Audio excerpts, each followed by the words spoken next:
Mark, you should talk while I tell everyone else that we're live right now. Okay, sure. So Jupiter's Legacy is canceled, and I wasted fucking 8 hours of my life on that bullshit show, thinking like, okay, it wasn't that bad. They're gonna do a second season for sure. Left it on a cliffhanger, but no. And this was my fear: is this Millarverse or Millerverse or Mark Millerverse or whatever the fuck is it Millar or Miller? Miller just spells it like an idiot.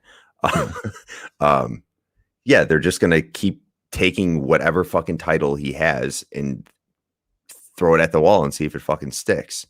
Boy, you weren't even wait for the news, right? I thought you would like introduce us or something. No, that just we mentioned it in the back. We mentioned it backstage, and it just pissed me off thinking about it. Like the time I wasted. Same thing with Swamp Thing, and that was an actual good show. Yeah, I didn't finish it though. I hate that shit. Now that I think, I'm really glad that I didn't. You didn't finish it because they announced midway. Well, I think it was before it was released that they were going to do a second season, right? That's the dumbest thing you could possibly do. It's like Warner was trying to tank this. Yeah, I feel, but back to what I was saying, I feel like they just really don't give a fuck, because that was the Swamp Thing thing happened. The Swamp Thing thing happened when DC was trying to figure out their subscription service. They were like, all right, are we doing this DC universe shit, or are we going to just go back to the comics like Marvel does, like have the app there? And that's what they ultimately did. The HBO took over, and DC is now just all comics. So they were trying to figure out what shows to keep and get rid of. But this Millerverse shit, it's like, yeah, he has a bunch of titles, but that doesn't mean like if one doesn't fucking knock it out of the park, you're canceling it right away. It's fucking wasting people's times. All right. I would call this more of a pivot than a cancellation, because Netflix basically owns Millarworld. Like they're never going to break off the relationship entirely. They just obviously wanted to shift this. And obviously this is a headline grab. I mean, we are talking about it right now. They're not really canceling it. They're just going to take a different viewpoint and tell the story. So that the press release said, instead of continuing, Netflix is now pursuing a universe spanning an anthology franchise. So this is basically going to be about the super criminals and the story of those supervillains in the next installment of the Jupiter's Legacy saga. So, I mean, this is not cancellation in the classic term. Okay. I guess I'll just wait and see and form my own opinion, I guess. If Netflix comes and says, hey, we're going to pivot the way that we're doing Jupiter's Legacy, do you think that we're talking about it right now? No. But they're not going to call this new show Jupiter's Legacy, and it's going to have nothing to do with how they ended the last season. That's my problem. It doesn't matter, because everyone who watched Jupiter's Legacy will know that this is coming and know that it's related. And if you think for a second that Netflix, do you ever just like look through the top 10 on Netflix and just think that's a Netflix property, like 7 to 8 of the 10? They're there's no way they're not fudging those numbers. Yeah, it's within the algorithm. It's not true like views probably or time watched. If you even watch the trailer for Jupiter's Legacy, Netflix is going to know. They're going to shove it in your face, and you are going to watch it. Yeah, because they know what they are doing. Whatever. I was just like, what the fuck? You seem crabby. Is this just like tired dad's week on the Chumpcast? It's tired dad's week. I came upstairs a little spooked out because of this movie we just watched for the episode. Get the fuck out of here. But listen to this. So I walk in my room, and you can kind of see behind me right there, the rug, the little 12 by 12 rug I have there is very spooky. Sort of shaggy. And I'm like walking out of the room, the lights on, and I look down, and I just see a spider emerge from the shagginess of the rug. And this is like a decent sized spider. And I run into the bathroom, get a piece of toilet paper to try to pick it up and throw it in the toilet. And I come back, and I'm like, there's no way it's going to move that far. Like it's got to go through the spider. It's got to go through the shag. And then I like get back in the room. I look down, and I start like trying to like Well, I don't like dig. I kind of like waft the shagginess to see if the spider just pops out because I don't want it to like touch me, and it's nowhere to Should be have found. rolled it up and like shook it outside. It's nowhere to be found. I'm gonna fucking die. Is the Yeah, story? and that spider now knows what your intention was, and he's going to find you and kill you in your sleep. This spider is gonna crawl up my leg during this He's episode. Aragog from Harry Potter. No big deal. Um, Can we talk about this? So Panda Claus is in the chat, and he showed up in the Discord today talking about how he finally watched the first A Quiet Place, and he says it was terrible. That is quite the hot take. That's that is kind of a hot take. I didn't think it was terrible. Okay, how about this? Why don't you give me your movie hot take? And Panda, if you're still listening in the chat, tell me what you thought sucked about it, and then maybe we can expound on that. But everybody's got a movie hot take. For example, I have to think. Classic one for you and I is Manchester by the Sea. Yeah, because I distinctly remember it was like we had just started doing this podcast. You and I had probably done like 5 or 6 episodes together. We watched this movie. It was an Oscar contender. And after we finished recording and you went home, Erica, my wife, came to me and was like, "Are you guys okay?" Because you were just yelling at Mark. Yeah, you were not happy about what people thought of that movie. That movie sucks. I think it was. I still don't think it sucked, but I think this is when like Amazon Prime emerged, and if you recall, it was an Amazon Prime title, and it was a Best Picture contender. Yeah, I think it was like their first big like award contender. Yeah, so it was a big deal. Yeah, but I mean, you stick to your guns with these type of movies. Like Nomadland that's if I think of another movie kind of similar, it's Nomadland. I mean, there wasn't a huge tragedy that happened like it did in Manchester by the Sea, but yeah, these fart sniffy movies usually don't pan over well with you. Sometimes I'm like, oh, that wasn't that bad, but I guess I get what you mean, but I feel like I still haven't met anybody that was like, no, you're wrong. Nomadland was brilliant. Nomadman. I have not talked to anyone who enjoyed that. And it won Best Picture. What is the disconnect? Okay, let's pretend that the Oscars moved to an American Idol type system where you texted in what your favorite movie of the year was. How many Oscars would the Fast and Furious franchise have? 1,000. The world would be a better place. It would have too many. I can't wait for the new Fast and Furious movie too. Hold on, Panda Claus in the chat. Man, everything, the foreshadowing of the kid dying in the beginning. Why is she randomly pregnant again? The whole movie felt forced around her pregnancy. The basement scene. Okay, we're talking about Quiet Place. I'm like, wait, are we talking about Manchester by the Sea? This is the first one. So yeah. I asked him before we jumped into Manchester by the Sea to tell me what you didn't like about it. So while I agree that she is randomly pregnant, you have to think about what that does to raise the stakes in that movie. Not only because it's going to be so much more difficult for her specifically, but also like the desire that she's going to have to want to survive. So in my eyes, while it could at a glance seem shoehorned in there, I feel as though it was very important to raise the stakes of the entire movie. And if you saw the second one, as much as I disliked it, I can't deny that the tension was high for the entire time. There was no downtime. At no point do you feel like you're safe. And that's what makes for exciting movies, whether you enjoy them or not. Mark, do you agree, disagree? No, I agree. I've been trying to think of my hot take right now, and I can't think of the fucking movie. And it was up for a bunch of awards. I just didn't think it was that good. It was with the guy from Lincoln. The one where he's a seamstress.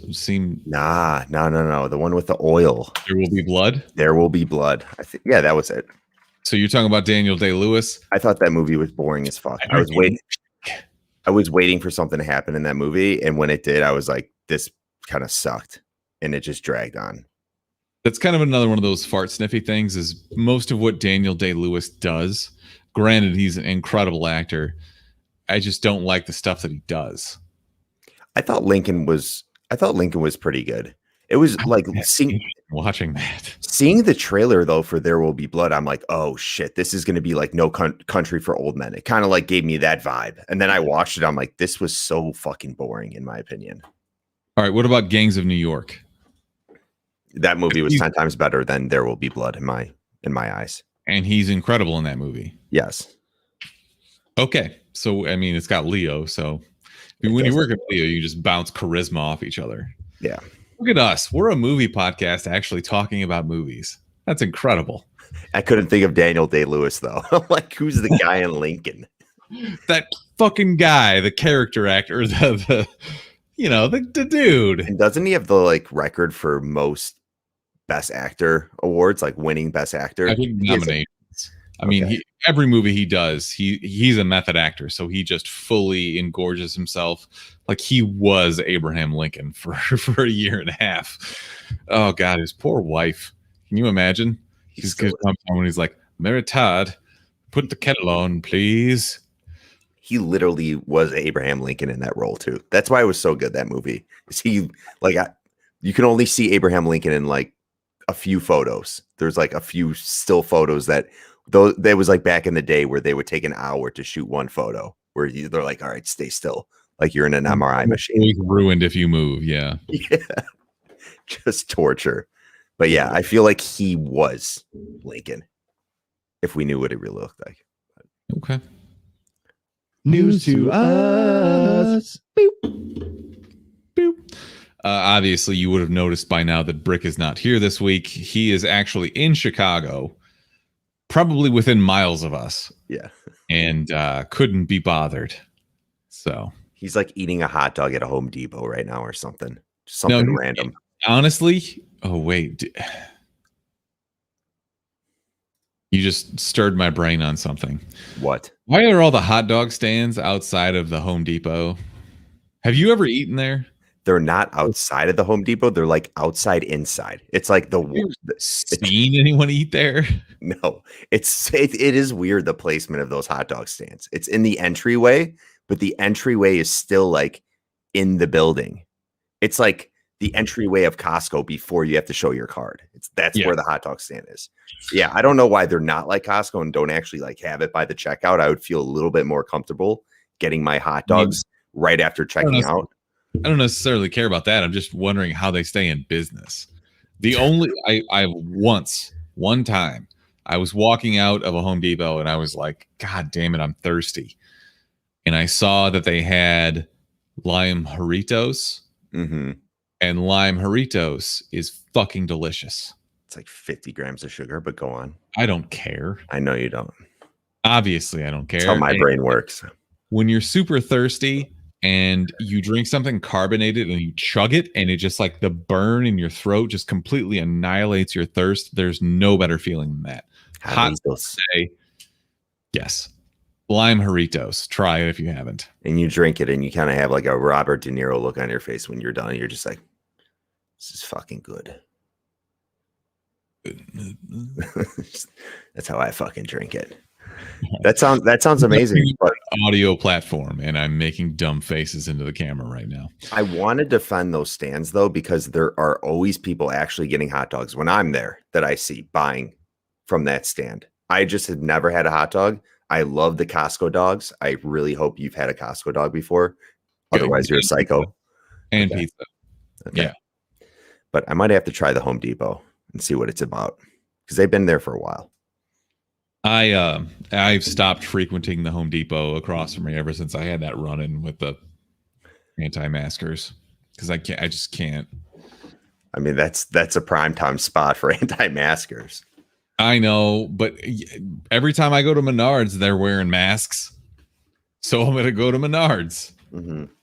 I can't. Anyways, trailers, right? Yes. Mark, I sent you a list of them, and Hugh Jackman is Backman.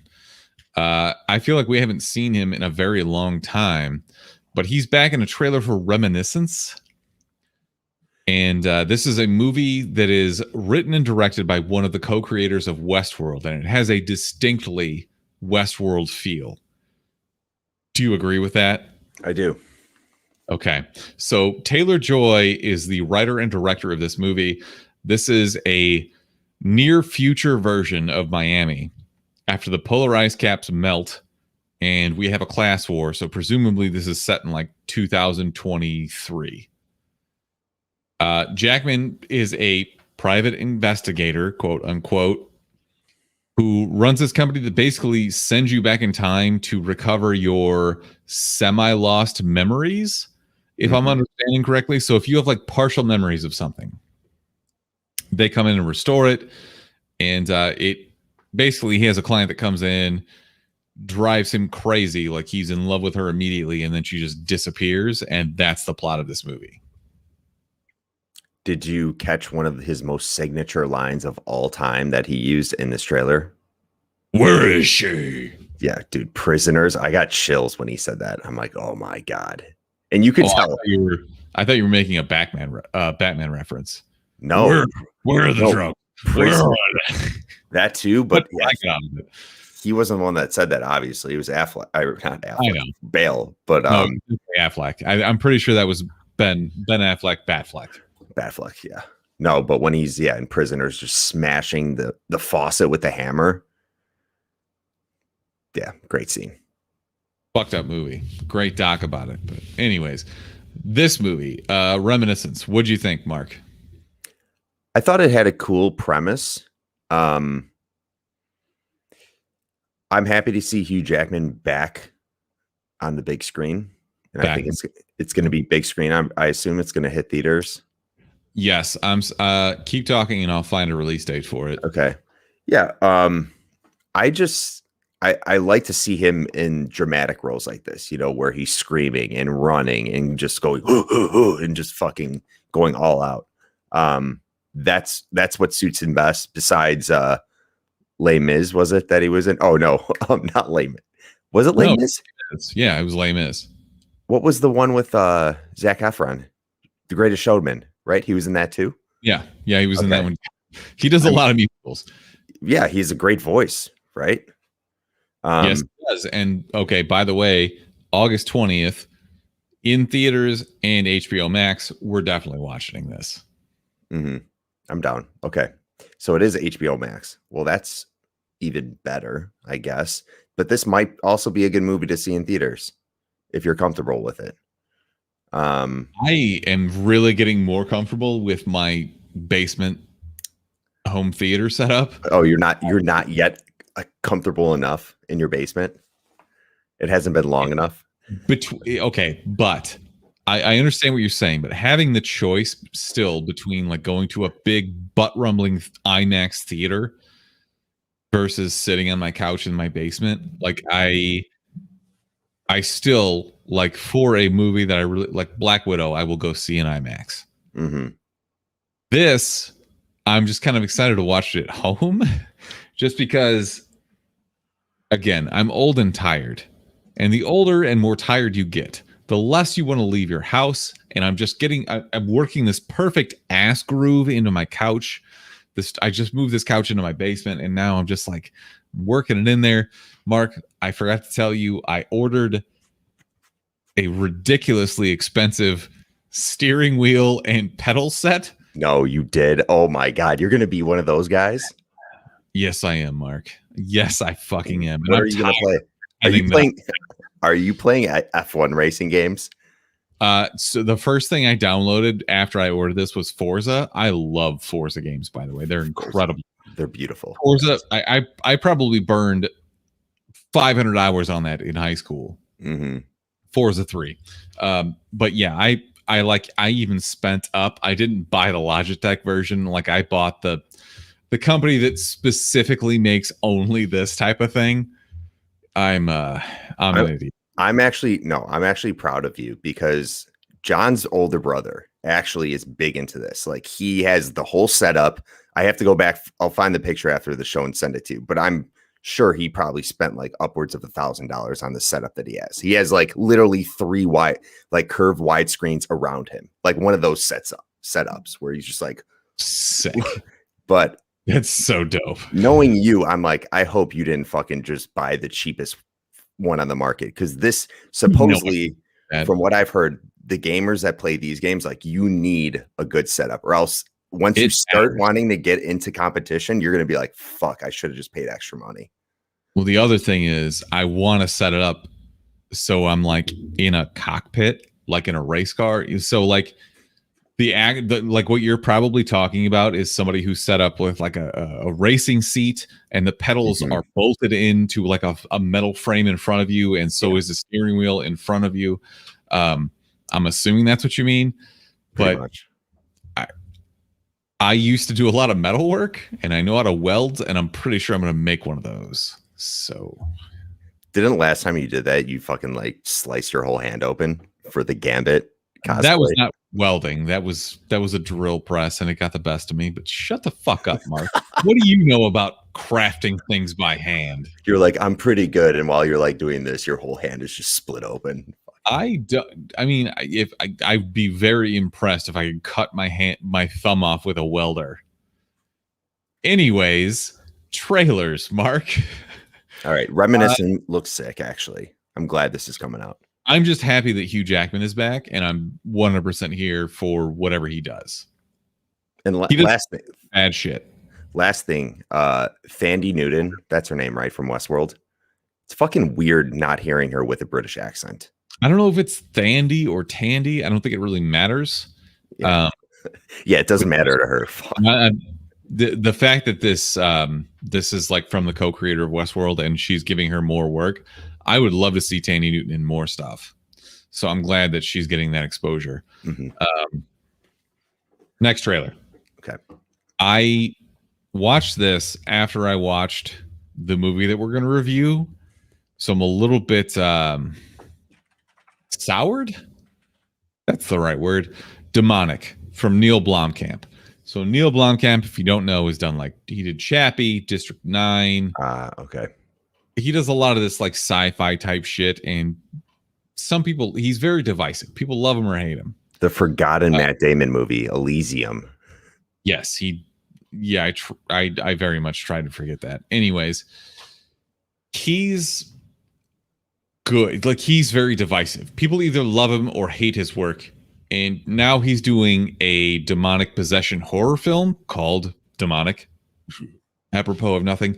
It does look better than another Conjuring movie, but I don't think that we're going to have really any idea what this is about until it comes out in August. It's to me, it seemed like all over the place. Like, there was just so many different things he was bringing in, from like the horror aspect, thriller, sci-fi, like shit like that, where he like, there was at one point a monster, at another point there was like machines that was simulating AI, and it I don't know. There was a lot of fucking shit going on in this trailer. That doesn't mean it's going to be a bad movie, but I wasn't sold on it. It seems like it's shot well, which, I mean, it's Neil Blomkamp, so it probably will be, but that doesn't really make for a good story. It does seem I read the synopsis because I watched the trailer. I was like, I have no idea what this is about. And apparently it's about a mother and daughter that turn to hating each other. And apparently the breaking of that bond releases some demon. I don't know. I didn't write it. I'm just, that's what I read. Okay. Still makes no sense. Okay is the perfect cue that I needed to move on to something much more exciting, which is America, the motion picture. Now, I know that you had thoughts about this, so why don't you go first?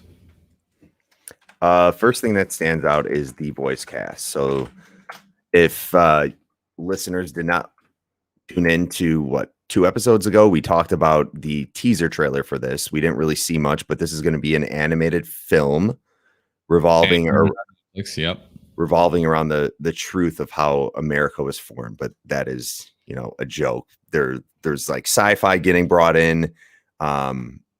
They still have Washington has chainsaw hands. Yeah. You have Abraham Lincoln, you have George Washington, you have all those old American All those presidents and yeah. those old biddies. But it does look good. Looks really good. So this is from the makers of Archer and also produced by Lord Miller, who most recently have done The Mitchells versus the Machines, Into the Spider-Verse. They don't do bad stuff, I guess is what I'm saying. This looks fucking incredible. This looks like what I like about this is they immediately set up with a scene focused on Channing Tatum as one of the voice actors, and it's his character, and immediately drops an F-bomb, and you're off, and it's violence from there. Thank you for telling me exactly what to expect. That's what I want. When they were going through the opening title or whatever for the trailer, when they're like, from the makers of, and they said from the creators of Magic Mike, there was a scene where I think it was George Washington, Channing Tatum's voice acting character, was just fucking literally doing like the Magic Mike bust down like dance scene. Fucking hilarious. This is going to be great though. Bust down. This is coming out in 3 weeks. Okay. Yeah, I'm here for that.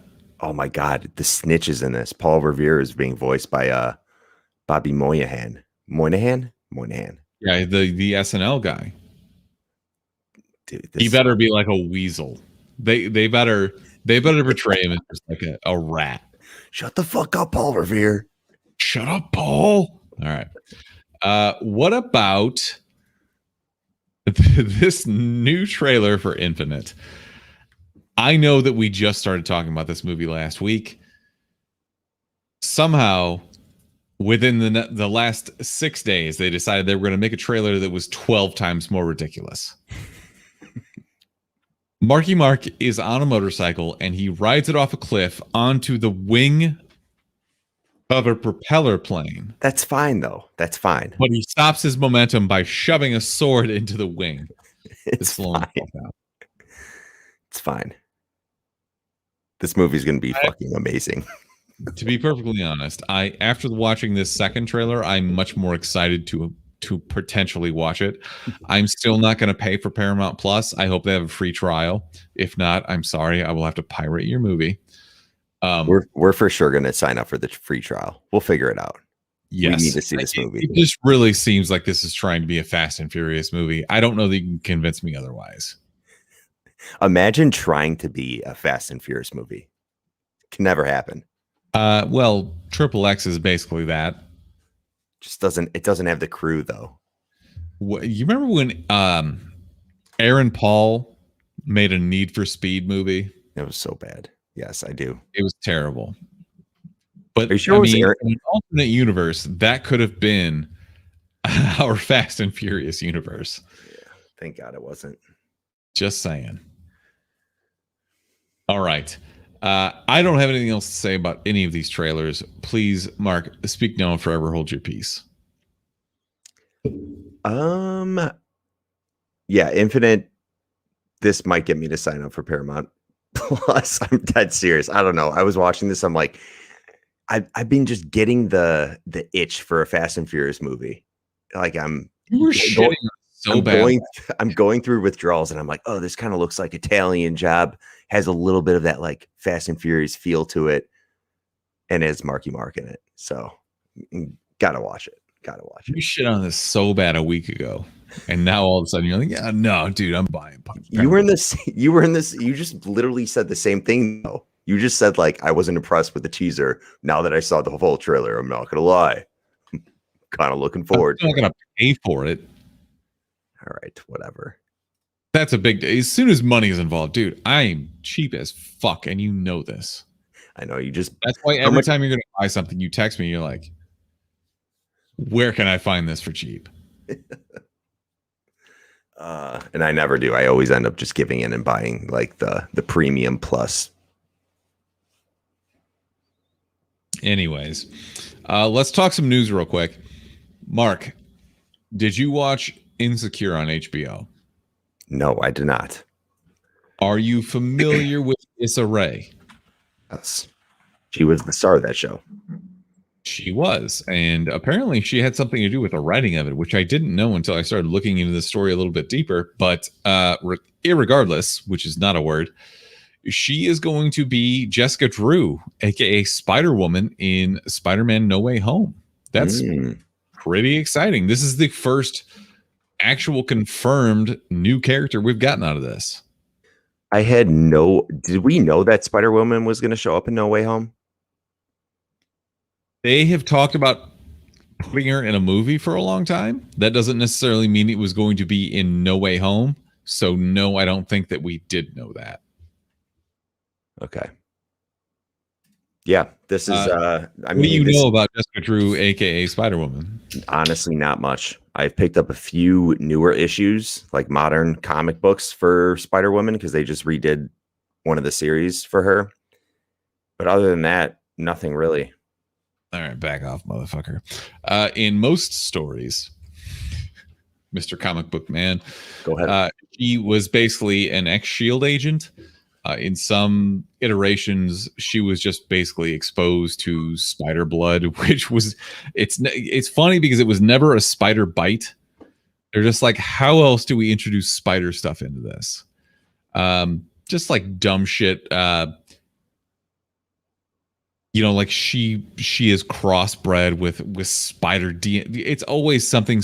Basically, any way that they could get around the spider actually biting her, just to prove, like, no, this is clearly a different character. Mm-hmm.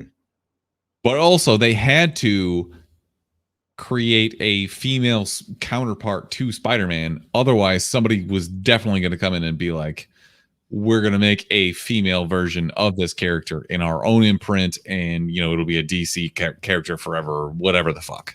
So yeah. Basically what I'm saying is, Mark, do you give a shit about this? Her showing up in this new movie? Sure. I don't give to be honest, I don't give a shit about it now, but after watching the movie, that might change depending on if I like the character or not. You know what's great is when I ask you an open-ended question, and you're like, can you clarify that for me? And I'm like, no. Yeah. Sometimes I just want you to tell me what you think about something. Yeah. No, I get it. But no, I'm really not that pumped up for it. I mean, that's cool, but that is all derived from what I just mentioned, is not knowing much about the character to begin with. So yeah, I mean, we'll see what they do with the character in this new Spider-Man movie. It's weird because I shouldn't say I don't know any Spider-Woman fans. It's just they're rare. Yeah. And so if they're going to end up turning this into a movie, an actual franchise, it's really smart for them to do it in an already established franchise, the way the things are now. So this will be the third in the trilogy of the Tom Holland Spider-Mans. So yeah, get it established now, and then maybe you can do the spinoff. Like Jessica Drew did. Like, she was basically a PI for a long time in a comic series. So you could easily do that, pair her up with another character. They've been talking forever about doing Silver Sable and a bunch of other bullshit. So yeah, sure, introduce it, knock yourselves out. Just don't try and fuck with the MCU. Just do your own thing. So do you think that you said that she was an agent for SHIELD before? Was her origins? In some stories, Jessica Drew was an agent for SHIELD, yes. So I'm thinking now, okay, we don't have Tony Stark. Big spoiler there. Sorry, guys. That's how Tom Holland got his suit. So who is going to help Jessica Drew get hers? Or is she going to create her own? Is she even going to be... I don't know. I'm just thinking from the suit aspect. Is she going to get it from SHIELD maybe? Because hers looks a little bit more high tech than Spider-Man. Like, when looking at the comics, she has that actual webbing that Tom Holland has in his Spider-Man suit. That's a key. You're right. But also, they do their best to be like, this is a completely separate and different character. They don't give them, like, she's not like the shoot the webs out of the wrist. She has an electrocution power. She can still climb walls and stuff, but it's not really the same powers as Spider-Man. She doesn't have like Hmm. Boy, I got to be careful about it. Like, she doesn't have spider sense like the way that Peter Parker does. I don't know. There's just a lot of shit to worry about. You know what I hope they do with her character is they just have her show up as Spider-Woman. Like, she is already in costume. She doesn't need to say, like, we don't know what her origins are yet. Maybe they do a flashback or something, but she is already that established character in the movie. So the softer intro version of that is Mark Ruffalo's the Hulk, right? Like when he shows up in Avengers, he's a different character. He's on like mission work in the middle of nowhere. They find him. They don't do a backstory. He does the whole like, oh, I tried to kill myself, and the other guy spit it out. Like, he does that monologue, but not every character needs a backstory. No, I'm with you. Perfect. Mark, you already ruined Jupiter's Legacy talk. Fuck that so show. I'm just gonna let you think about it. I forgot to upload the drop for our recommendations, so let's just do that now, and I will cut it in later in the podcast. Oh my god, I forgot recommendations isn't till the end. Now I can't think of one on the fly. You don't have. Okay. It's almost like we haven't been doing this for 248 episodes. Go ahead. What's your recommendation? I have several. Don't worry. Go Netflix has released all of Sweet Tooth today, and I'm very excited to watch this. This is produced by Robert Downey Jr. and his wife. And I'm sorry, I don't know her name. I should have put her first. I believe that she's the actual bigger producer. I'm going to look that up while I keep talking. This is basically Dear Boy, who is born in a world where regular humans can't be born anymore. We've talked about the trailers and all that kind of good stuff. I'm pretty excited to watch this. I haven't even started watching yet because I knew that I had to burn my entire fucking day watching The Conjuring. I hate you so much. This is based on the comic by, who wrote this? Is this Lemire? Jeff Lemire, correct. Damn, dude. I love everything Lemire does. This is such a blind spot for me. Do you know anything about it? Are you excited to watch it? Yeah, I'm excited to watch it. I have not read this series yet. But have you seen Jeff Lemire? Yes. Obviously, Descender, Underwater Welder, tons of shit. Yeah, he's written a billion things, and all of them are good. So definitely read everything he does. Have you thought of a recommendation yet? No, but I want to mention. Did you see? I was looking through Reddit, and I just saw a bunch of like news stations posting pictures or clips from the show, and being like, Netflix has the show now about hybrid, like hybrid fucking animal human species. How fucking weird is that? I'm like, they're so fucking stupid. They don't know it's based off a comic book. They thought they were actually like trying to do the show. Oh, they thought it was like genetic experiments. Yeah. I'm like, you guys are so fucking stupid. I mean, yeah, they'll watch the show and be like, oh yeah, this is a documentary. Speaking of documentaries, Jersey Shore is back. Okay, that's my recommendation. Fuck yeah. Is that your are you into this? Are you into the oh hell yeah. Jersey Shore vacation thingy? I actually forgot. You're obviously into it because I forgot what it was called until now. So I'm not, but my wife is, and I basically made a deal with her this week that said, like, I'm gonna give you this one. I'll watch this show with you, but you owe me. You have never watched the Jersey Shore. Going to Eastern Illinois University. Like in college. Yeah. Which tells you how long ago that was, because I've been out of college for a long fucking time. Yeah. So I haven't even thought about it basically since then. And I don't have any urge to watch or like care about what. I made this deal with her because I don't care about them.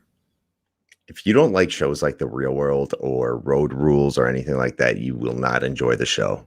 But I think it's good time. I already don't enjoy it. I've caught her watching it in the background. I don't like it, but these are the things you do so that you'll be able to watch shit that you like down the road. Speaking of shows that you fucking hate, I guess I'll recommend. I watched the Friends reunion, and Kelly convinced me to watch Friends with her. So I'm starting Friends from season 1. I'm so sorry. How mad are you? I mean, I don't have to watch it. I don't give a fuck. I mean, it's gonna suck for you because Friends is awful. That's not what like the hundreds of fucking billions of views on the show say. But dude, hundreds of billions of people love weird hentai shit. All right, like you're not going to convince me that just because a group of people likes this show that it was good, because it wasn't. Dude, you just got to watch the Friends reunion and maybe you'll think differently. All right. Hold on. Matthew Perry, though, is fucking hammered throughout the whole reunion. He's in rough shape. He is in rough shape. And I think he has fake teeth. I think he has dentures. I don't know if that's from like drinking or drugs or whatever, but yeah. Well, I hope he's okay. Yeah, me too. Get the help you need. Yeah, I'm with you. All right. Mark, Formula One is back this week. They took last week off. I don't give a why are you now a Formula One fan? You're fucking a fake ass fan. This a week ago. Oh my god.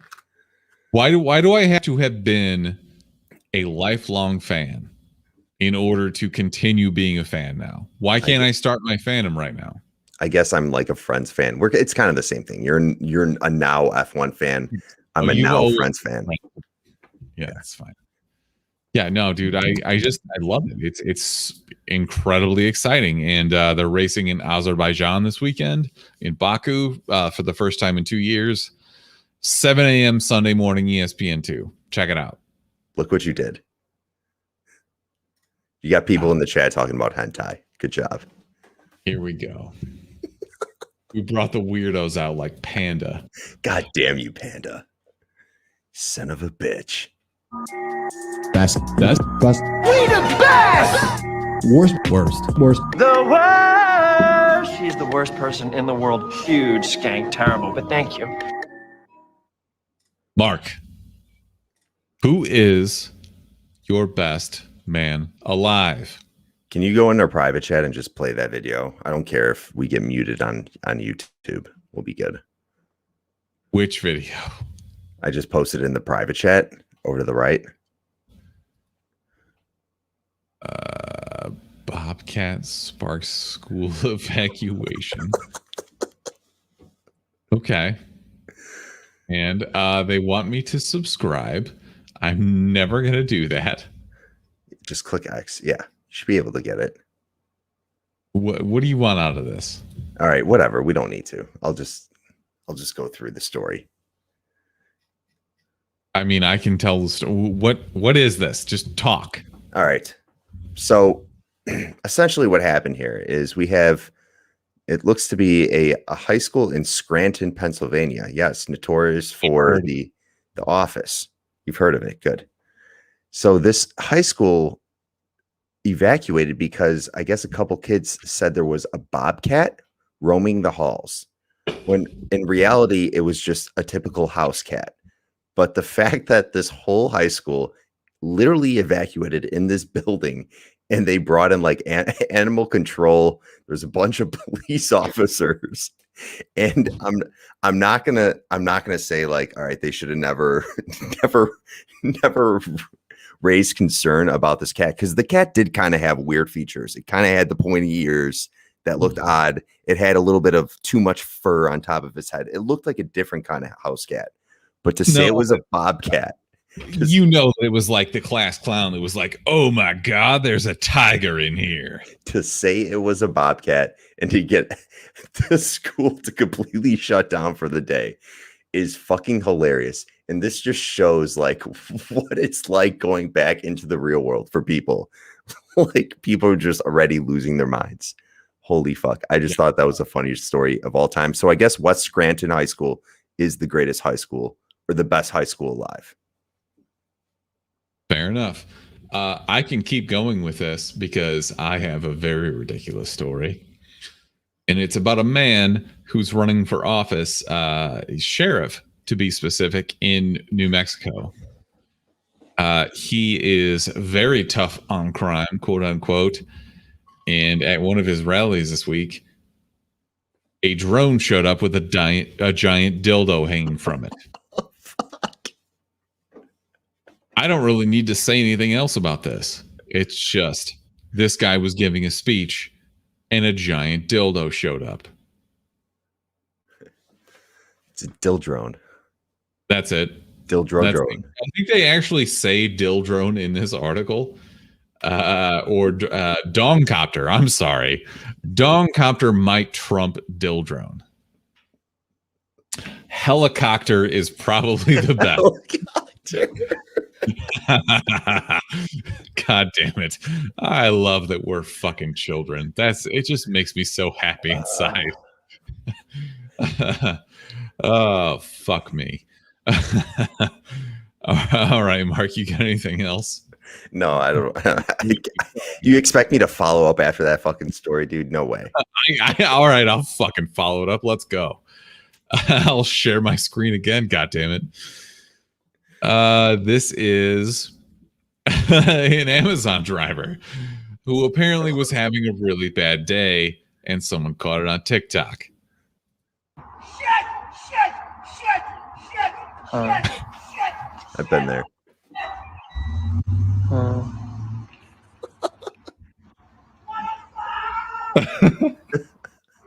Where's he driving, on the lawn? Is that a street? Suck idea. Let's turn around.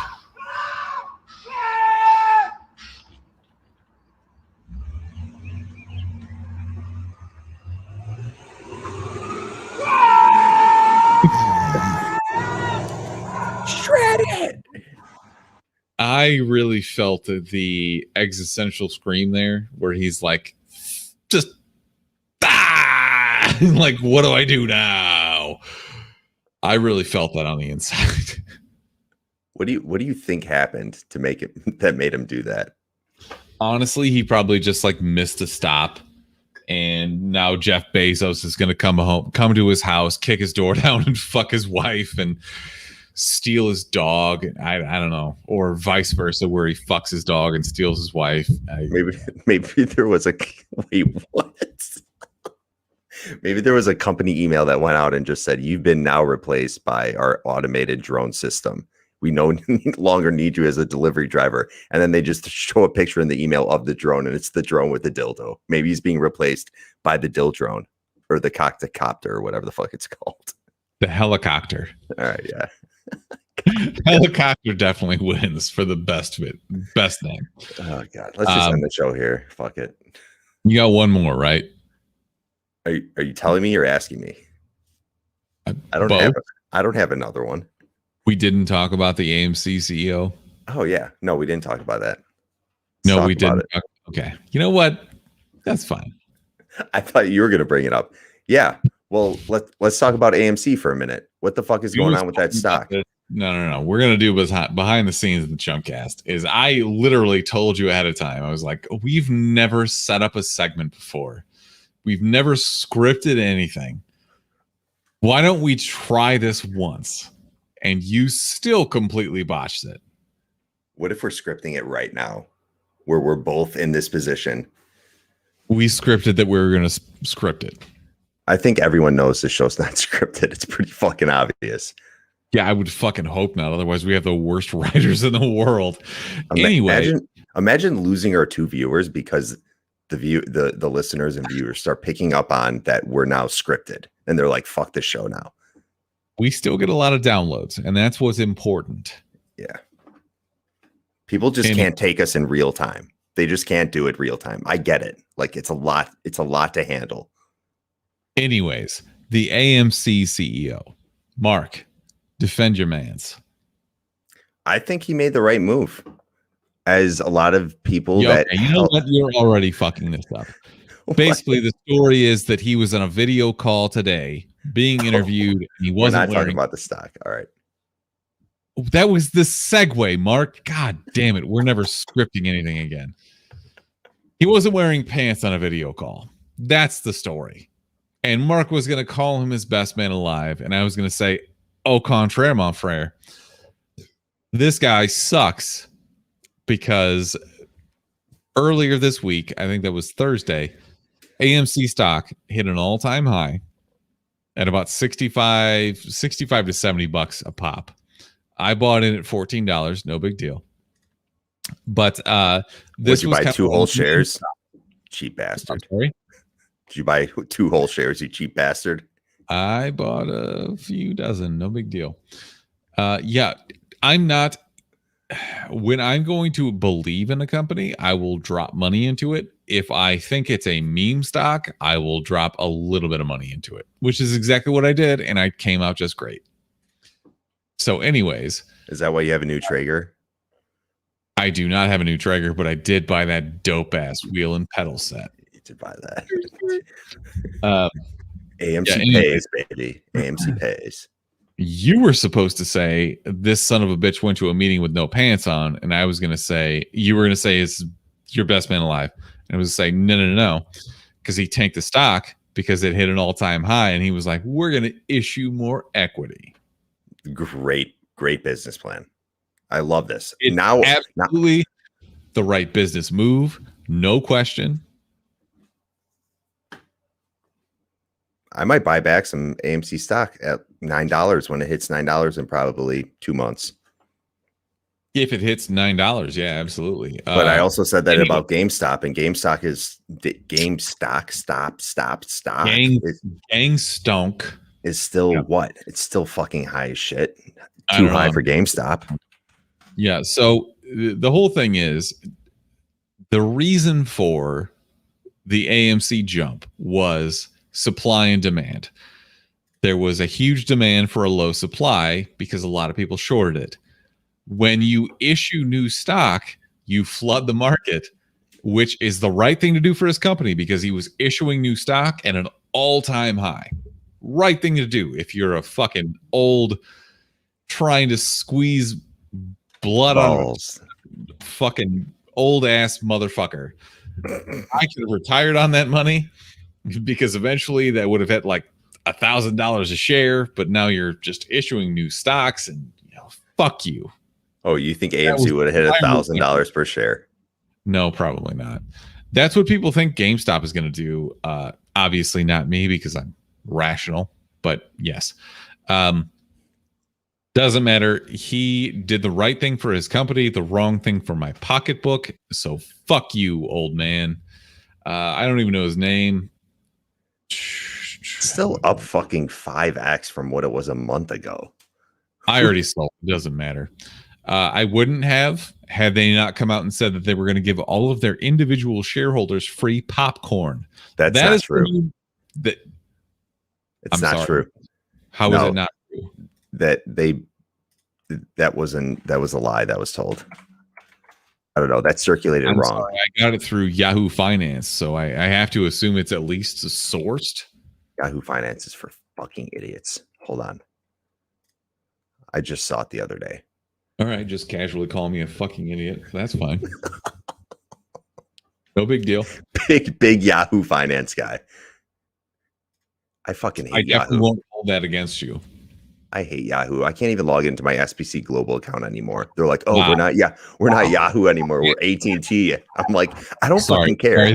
I'm sorry. The Amazon guy video is playing again right now, and I don't know why, but I feel like it's appropriate for this conversation.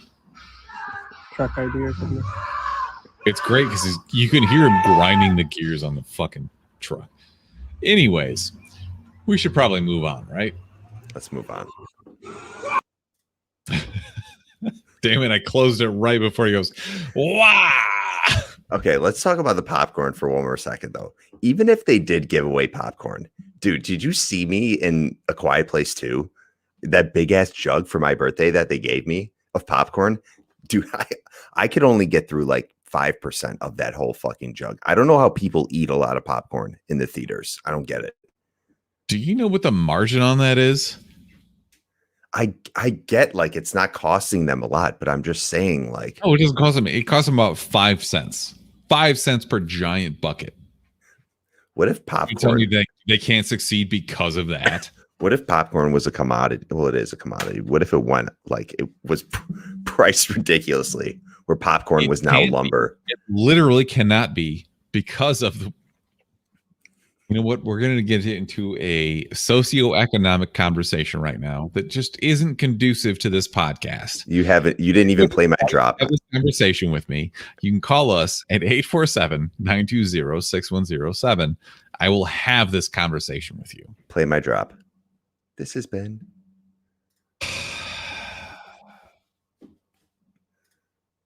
I don't know where it is, man. Dude, you suck today. You fucking suck. This has been finance fun with Smithers. This has been finance fun with Smithers. There's a clean one. All right. Are we done? Can we move on? Do you have anybody else to hate?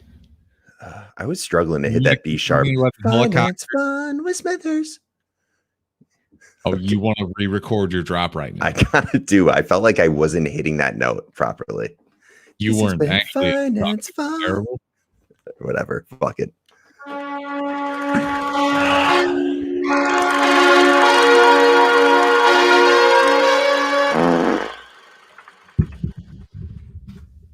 If you're still listening, God bless you.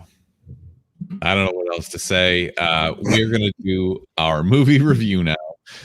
Which, if you know our show, you know that fart, you know that sound, and we watched The Schmondering, The Devil Makes Me Do Stuff. Devil And makes me frankly, poo. It was dog shit. The devil makes me poo poo stuff and shit. Man, I just realized that I didn't even pull the Rotten Tomatoes scores. Mark, why don't you tell me what you thought of this movie? I thought a handful of things. The first thing I thought was, this is actually based on somewhat true events, and I was kind of blown away by that. Is it though? It is. It is. So the Conjuring, hold on, let me get their names because I'm gonna fucking just not know what I'm talking about. I mean, they always I'll- say it's based on a true story, and it always is like 10% of the story, and then fully infatuated. Well, Lorraine Warren and Ed Warren were actually like full on fucking demon hunters or whatever. Like they would do possession shit. No doubt.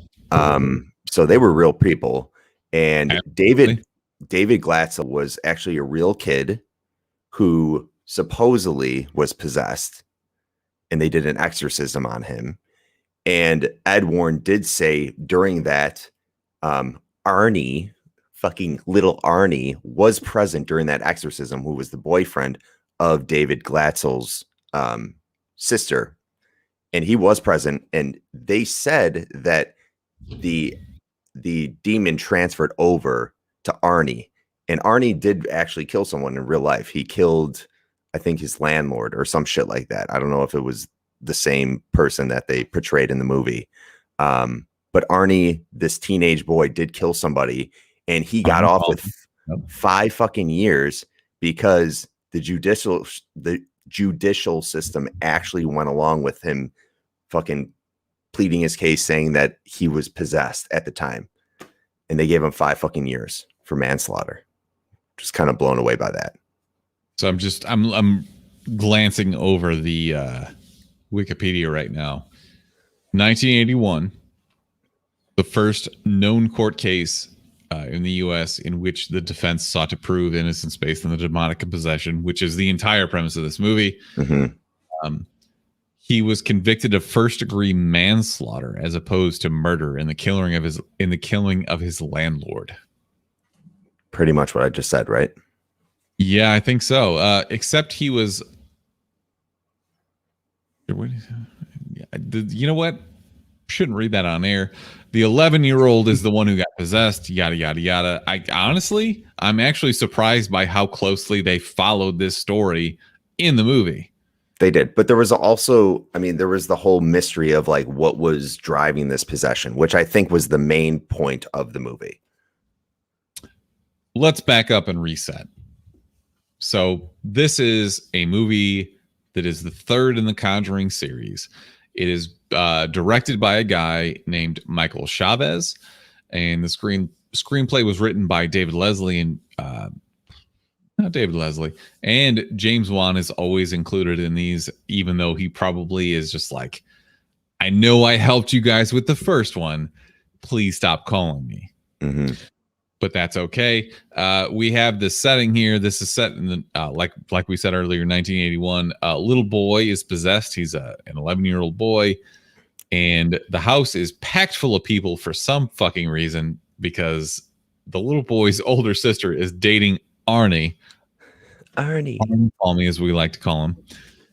And at one point, Arnie grabs the kid and says, "Get out of the kid. Leave him alone.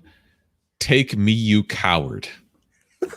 I would never fucking do that for my high school girlfriend. I would never be like, "Hey, I'm gonna make sure that demon transfers from your little brother into me, and I'm just gonna be possessed now." Really, you think that you can say that? I mean, I know that you're like, now you can look back and be like, "Oh, my high school girlfriend, get the fuck out of here." Yeah, but you were just like, "I'd die for you."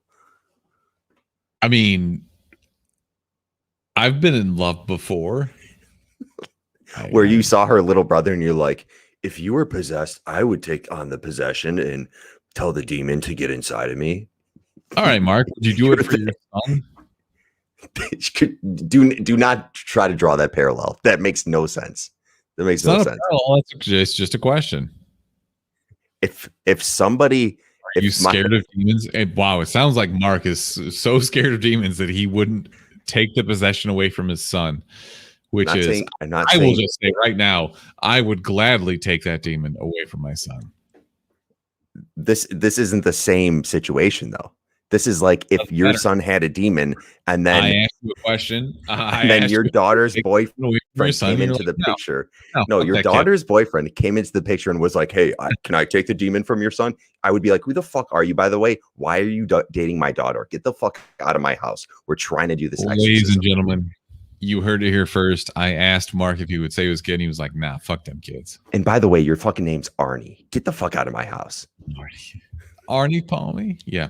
Everybody's name sucks in this movie because everything about this movie sucked. I disagree. Okay. Well, that's good. That we should not agree on everything. As I was watching it, I was just jotting down notes.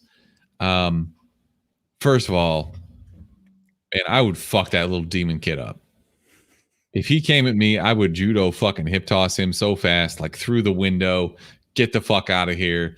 Stiff arm when you come back in through the door. No, dude, I will fuck that little kid up. You would not do shit. He would contort his whole fucking body. He would run circles around you and literally fuck your life up. I'll throw you out that window.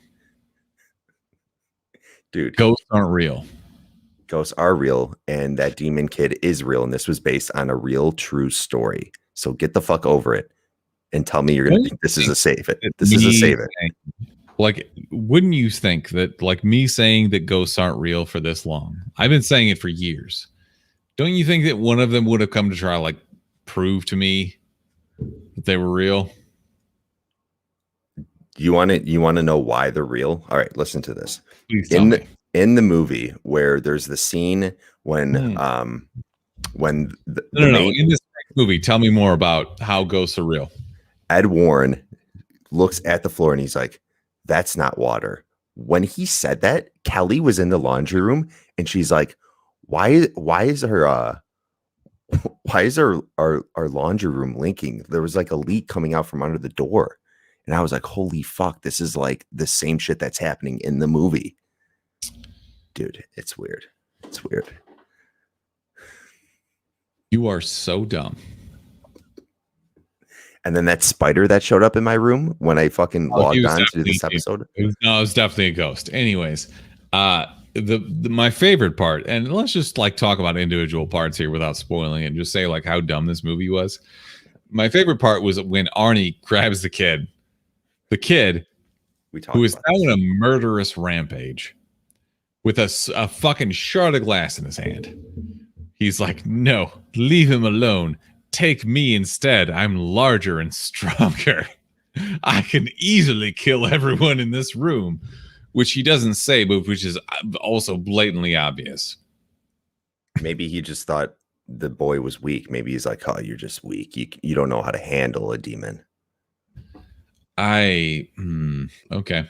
I'm just going to keep glancing past everything you said and just refer back to my notes. I loved it after they exorcised the kid. Everything's just back to normal. They're just fucking going on about their lives. Nothing else matters. And when fucking Ed and Lorraine come back, they say something crazy like, well, here's you were cursed by a witch. And the teenage girl is like, what? How is this possible? Like, you didn't just watch your brother get fucking possessed. Are you fucking kidding me? She probably thought it was fake. She probably was just going along for the ride. Okay. The reason why I'm going to say you're stupid on this is that when she was walking down the stairs, when Ed is carrying the little boy in the opening scene, she literally stops to see the demon scratching giant marks into the wall. I'm guessing that she's a believer. Maybe there was just like a weird splotch of paint that she was looking at, but in the movie, because there's a lot of things going on in the movie where it's like the demon is doing this, but it's really not happening in reality. Why are you defending this movie? All right, listen. Is it just to upset me? I actually thought the story was pretty good. I thought it held up. I thought turn my mic off. Just keep talking. I thought the Patrick Wilson and Vera Farmiga or whatever her name is as Lorraine and Ed Warren, I thought they were pretty good throughout the whole movie. I thought some of the effects were pretty interesting, and I was kind of amused by them. And I liked the, I thought it was just going to be revolving around Arnie the whole time. This kid that took on the possession, murdered somebody, and now was up for trial. And I'm like, okay, that's going to be fucking boring. I liked the twist they put on it with the witch and the investigating and the mystery behind that. And I liked that it had a little bit of everything. There was a love story at the end. There was Arnie was going to kill his girlfriend, but then she's like, Arnie, you love me. And he's like, I love you. And then he was no longer possessed. Great love story. I loved in the beginning the comedic factor of the little kid getting possessed and contorting. That was fucking hilarious. Absolutely hilarious. I love the mystery about the witch. Who is this witch? Where did she come from? Why is she here? Why is she doing this now? And I really appreciated some of the horror aspects as well. This is a horror movie. It wasn't that great of a horror movie, in my opinion. It was better. It would have been better as like focusing on comedy or drama or love, maybe having this be a follow-up to like a Notebook series. But overall, I'm going to say save it for this one. I'm going to give it a save it, not because I thoroughly enjoyed it, but because I just want people to think you're a cranky ass old man, Smithers, because this is going to be back-to-back skip-its for you.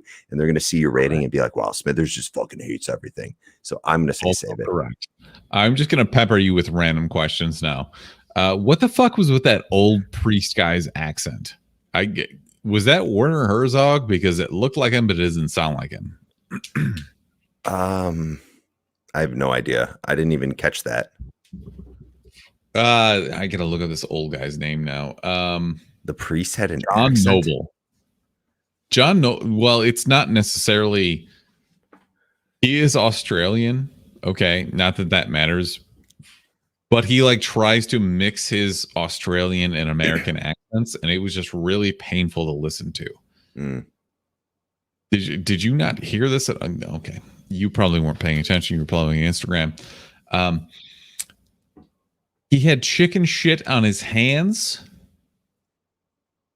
which meant that he didn't want to shake the hand of. Oh, you're okay. You're talking about the old priest. Yeah, the father. Yeah, okay. The one with the weird accent. Okay, gotcha. Let's not spoil it, but I'm going to say the father. Okay. Well, so you're just going to spoil it then. Okay, got it. I didn't spoil shit. You know what the best part of this movie was? The old morgue deceased fat guy That was a woman. Was it a woman? No. Yes, that was a woman. No, it wasn't. Yes, I 100% it was a woman. That was a guy. 100% it was a guy. Guarantee it was a woman. All right. All right, let's bet this. If it was a no, you still have to watch your movie. You have to watch 2 bad movies.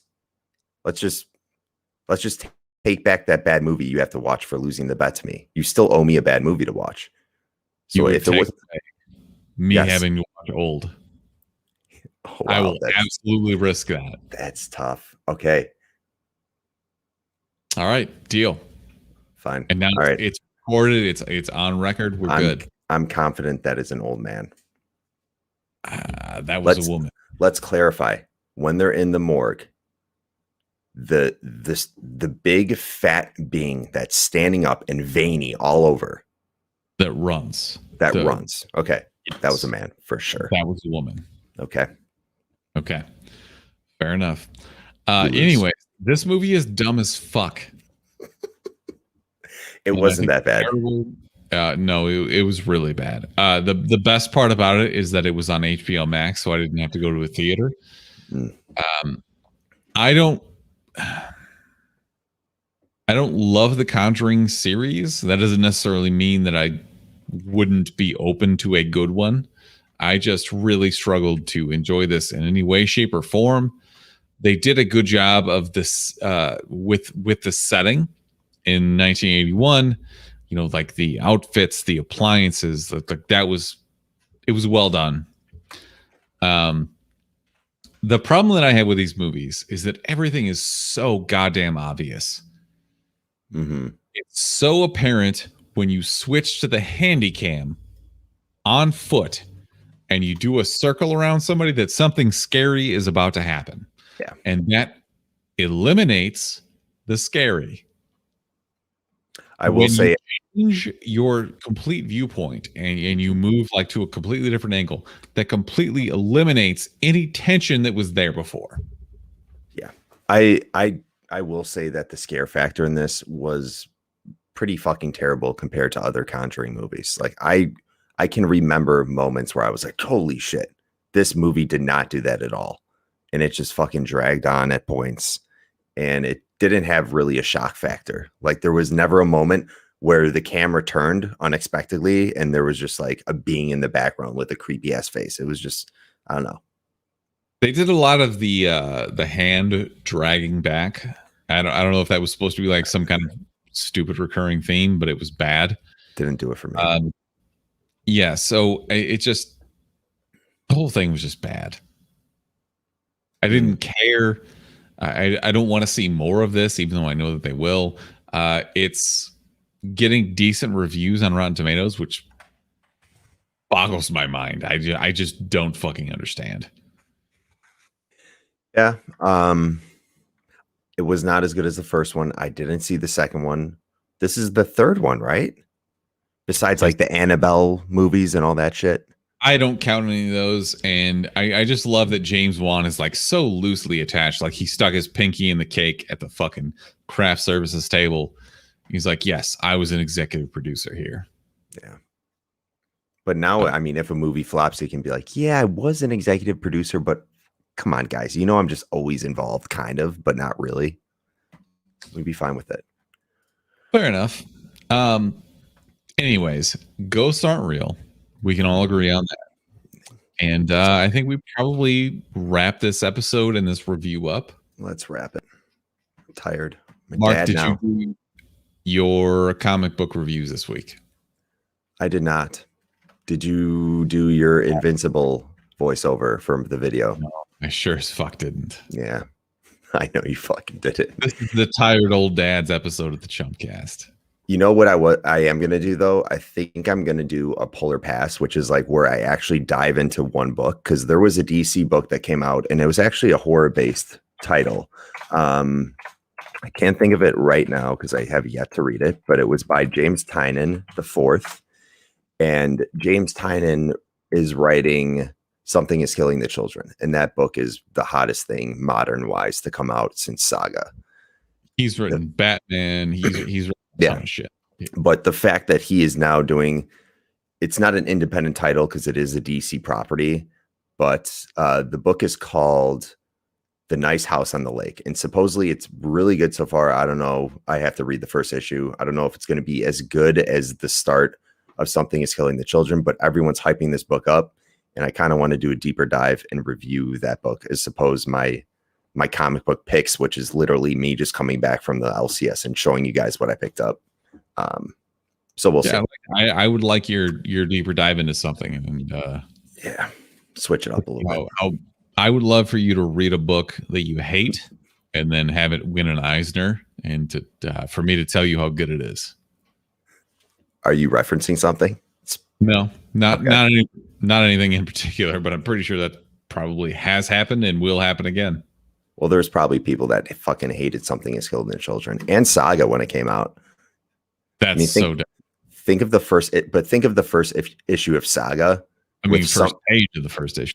Yeah, there was going to be some specific readers that would be like, no, this is too much. This is just too much. Most people are fucking idiots. Yeah. Saga is brilliant. Anyways, let's wrap this up. This has been episode 248 of the Chumpcast. As always, thanks for tuning in. We're sorry that Brick couldn't be here. He's busy getting shit-faced. I presume he's still alive, but I mean, who really knows? It's yet to be seen. You can find more of our content on Twitch and YouTube. On YouTube, it's just youtube.com/thechumpcast. And on Twitch, it's twitch.tv/the_chumpcast. You can tune in this Tuesday night at around 7:30 p.m. for our Dungeons and Dragons Descent into Avernus campaign. We are still rolling, even though Mark is technically dead. And I guess that's it. If you want to leave us a voicemail or text us, you can do that at 947-920-6107. Fuck, it's almost like I haven't said that number a billion times. Anyways, until next time. Chumps out, motherfuckers. Peace.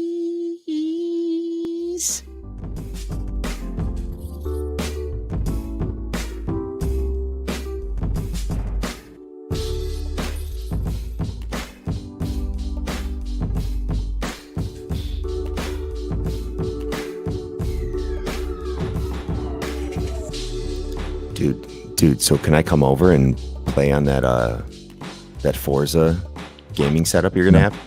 Why? Get your 60 fingers out of here. Come on. You know I'm gonna end up buying a better setup than you, right? You wouldn't know where to look.